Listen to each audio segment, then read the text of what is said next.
i znači gore na Kozjak.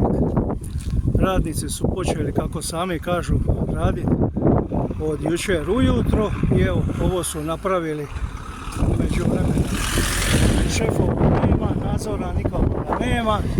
Jučer su, kako kažu, došli Kinezi oko 5 sati i kažu, nadaju se da bi tako i danas mogli doći.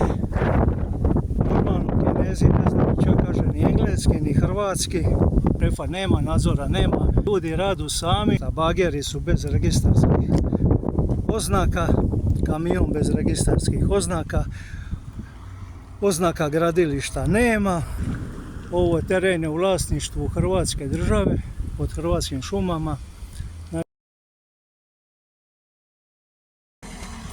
Trenutno smo zaustavili radove pa ćemo vidjeti, čekamo te Kineze ako dođu.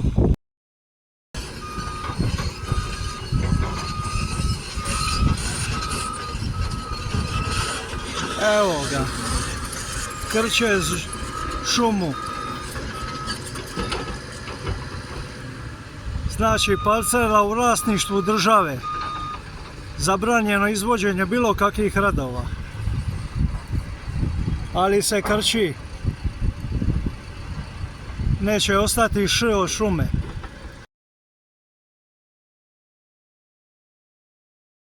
Znači šta smo rekli, ovo nam nisu napravili ni Rimljani, ni Turci, ni Avari, ali su uspjelo, šta nije uspjelo njima, uspjelo je Sanaderima iz Dugobaba.